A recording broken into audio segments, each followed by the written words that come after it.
शांताकारं भुजंगशयनं पद्मनाभं सुरेशं विश्वाधारं गगनसदृशं मेघवर्णं शुभांगं लक्ष्मीकान्तं कमलनयनं योगिभिः ध्यानगम्यं वंदे विष्णु भवभयहरं सर्वलोकैकनाथं।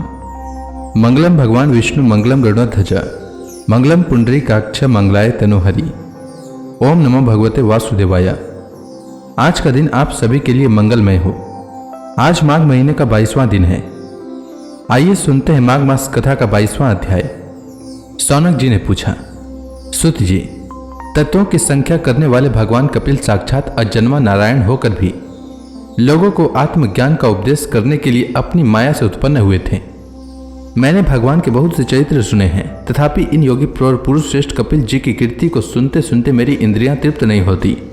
सर्वथा स्वतंत्र श्रीहरि अपनी योग माया द्वारा भक्तों की इच्छा के अनुसार शरीर धारण करके जो जो लीलाएं करते हैं वे सभी कीर्तन करने योग्य हैं।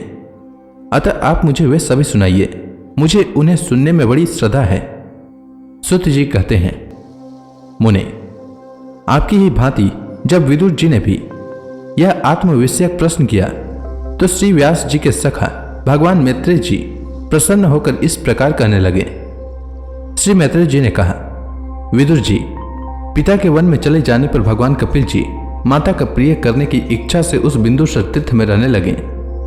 एक दिन तत्व समूह के पारदर्शी भगवान कपिल कर्म कलाप से विरत हो आसन पर विराजमान थे। उस समय ब्रह्मा जी के वचनों का स्मरण करके देवती ने उनसे कहा। देवती बोली, भूमन प्रभु, इन दुष्ट इंद्रियों की विषय लालसा से मैं बहुत उब गई हूं और इनकी इच्छा पूरी करते रहने से ही घोर अज्ञान अंधकार में पड़ गई हूं। अब आपकी कृपा से मेरी जन्म परंपरा समाप्त हो चुकी है। इसी से इस दुस्तर अज्ञान अंधकार से पार लगाने के लिए सुंदर नेत्र रूप आप प्राप्त हुए हैं। आप संपूर्ण जीवों के स्वामी भगवान आदि पुरुष हैं तथा अज्ञान अंधकार से अंधे पुरुषों के लिए नेत्र स्वरूप सूर्य की भांति उदित हुए हैं। देव, इन देह गए आदि में जो मैं मेरे पन का दुराग्रह होता है वह भी आपका ही कराया हुआ है। अतः अब आप मेरे इस महामोह को दूर कीजिए। आप अपने भक्तों के संसार रूप वृक्ष के लिए कुठार के समान हैं। मैं प्रकृति और पुरुष का ज्ञान प्राप्त करने की इच्छा से आप शरणागत वत्सल की शरण में आई हूं। आप भागवत धर्म जानने वालों में सबसे श्रेष्ठ हैं। मैं आपको प्रणाम करती हूं। श्री मैत्रेय जी कहते हैं, इस प्रकार माता देवती ने अपनी जो अभिलाषा प्रकट की वह परम पवित्र और लोगों का मोक्ष मार्ग में अनुराग उत्पन्न करने वाली थी।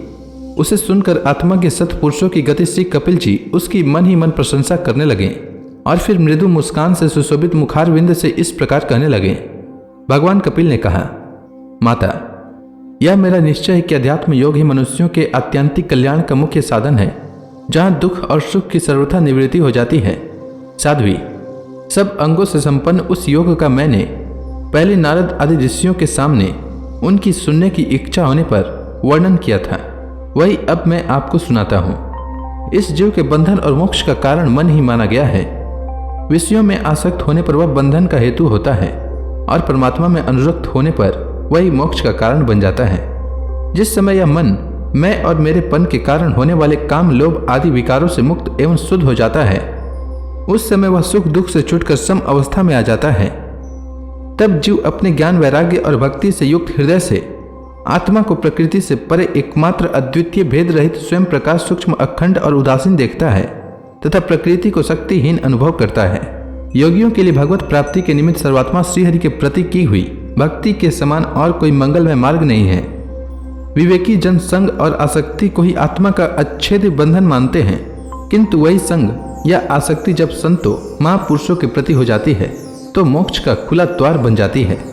जो लोग सहनशील, दयालु, समस्त देहधारियों के अकारण हेतु किसी के प्रति भी शत्रु भाव न रखने वाले, शांत सरल स्वभाव और सत्पुरुषों को सम्मान करने वाले होते हैं, जो मुझ में अनन्य भाव से सुदृढ़ प्रेम करते हैं, मेरे लिए संपूर्ण कर्म तथा अपने सगे संबंधियों को भी त्याग देते हैं और मेरे परायण रहकर मेरी पवित्र कथाओं का श्रवण कीर्तन करते हैं तथा मुझ में ही चित्त लगाए रहते हैं, उन भक्तों को संसार के तरह तरह के ताप कोई कष्ट नहीं पहुंचाते हैं।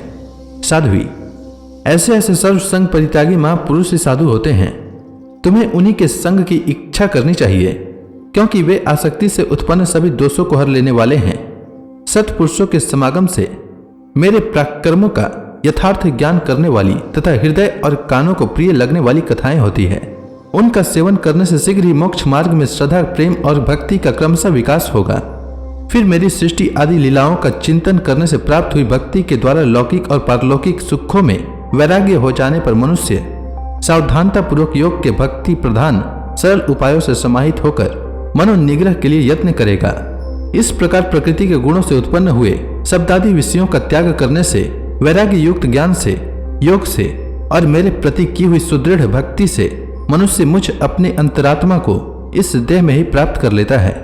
देवती ने कहा, भगवान, आपकी समुचित भक्ति का स्वरूप क्या है और मेरी जैसी अबलाओं के लिए कैसी भक्ति ठीक है, जिससे कि मैं सहज में ही आपके निर्वाण पद को प्राप्त कर सकूं।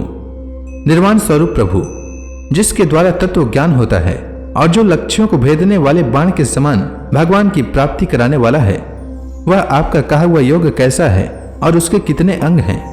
हरे, यह सब आप मुझे इस प्रकार समझाइए जिससे कि आपकी कृपा से मैं मंदमती स्त्री जाति भी इस दुर्बोध विषयों को सुगमता से समझ सकूं।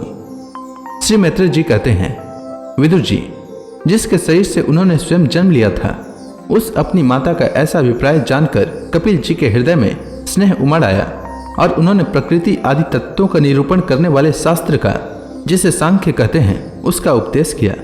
साथ ही भक्ति विस्तार एवं योग का भी वर्णन किया।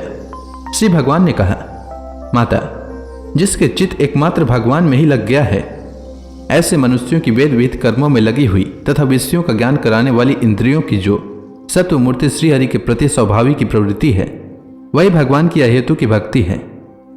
यह मुक्ति से भी बढ़कर है। मेरी चरण सेवा में प्रीति रखने वाले और मेरी ही प्रसन्नता के लिए समस्त कार्य करने वाले कितने ही बड़भागी भक्त जो एक दूसरे से मिलकर प्रेम पूर्वक मेरे ही पराक्रमों की चर्चा किया करते हैं, मेरे साथ एक ही भाव की भी इच्छा नहीं करते। वे साधु जन अरुण नयन एवं मनोहर मुखार विंद से युक्त मेरे परम सुंदर और वरदायक दिव्य रूपों की झांकी करते हैं और उनके साथ सप्रेम संभाषण भी करते हैं, जिसके लिए बड़े बड़े तपस्वी भी ललायित रहते हैं। दर्शनीय अंग प्रत्यंग, उदार हास विलास, मनोहर चितवन और सुमधुर वाणी से युक्त मेरे उन रूपों की माधुरी में उनका मन और इंद्रियां फंस जाती है। ऐसी मेरी भक्ति न चाहने पर भी उन्हें परम पद की प्राप्ति करा देती है। अविद्या की निवृत्ति हो जाने पर यद्यपि वे मुझ मायापति के सत्यादि लोगों की भोग संपत्ति भक्ति की प्रवृत्ति के पश्चात स्वयं प्राप्त होने वाली अष्ट सिद्धि अथवा वैकुंठ लोक के भगवदीय ऐश्वर्य की भी इच्छा नहीं करते, तथापि मेरे धाम में पहुंचकर उन्हें ये सब विभूतियां स्वयं ही प्राप्त हो जाती हैं, जिनका एकमात्र मैं ही प्रिय आत्मा, पुत्र, मित्र, गुरु, सुहृद और इष्ट देव हूँ। वे मेरे ही आश्रय में रहने वाले भक्तजन शांति में वैकुंठ धाम में पहुंचकर किसी प्रकार भी इन दिव्य भोगों से रहित नहीं होते और न उन्हें मेरा काल चक्री ग्रस्त सकता है। माता जी, जो लोग इस लोक परलोक और इन दोनों लोकों में साथ जाने वाले वासना में लिंग, देह को तथा शरीर से संबंध रखने वाले जो धन, पशु एवं गृह आदि पदार्थ हैं, उन सबको और अन्य ने संग्रहों को भी छोड़कर अनन्य भक्ति से सब प्रकार मेरा ही भजन करते हैं, उन्हें मैं मृत्यु रूप संसार सागर से पार कर देता हूँ। मैं साक्षात भगवान हूँ, प्रकृति और पुरुष का भी प्रभु हूँ तथा समस्त प्राणियों का आत्मा हूँ। मेरे सिवा और किसी का आश्रय लेने से मृत्यु रूप महाभय से छुटकारा नहीं मिल सकता। मेरे भय से यह वायु चलती है, मेरे भय से सूर्य तपता है, मेरे भय से इंद्र वर्षा करती है और अग्नि जलाती है तथा मेरे ही भय से मृत्यु अपने कार्य में प्रवृत्त होता है। योगी जन ज्ञान वैराग्य युक्त भक्ति योग के द्वारा शांति प्राप्त करने के लिए मेरे निर्भय चरण कमलों का आश्रय लेते हैं। संसार में मनुष्यों के लिए सबसे बड़ी कल्याण प्राप्ति यही है कि उसका चित्त तीव्र भक्ति योग के द्वारा मुझ में लगकर स्थिर हो जाए। तो इसी के साथ यह अध्याय समाप्त हुआ। इसके आगे की कथा मैं कल के अध्याय में सुनाऊंगा। तब तक के लिए भगवान हरि का नाम लेते रहें। तो प्रेम से बोलिए भगवान विष्णु की जय, श्री कृष्ण भगवान की जय, लक्ष्मी माता की जय, तुलसी माता की जय, समस्त देवी देवताओं की जय।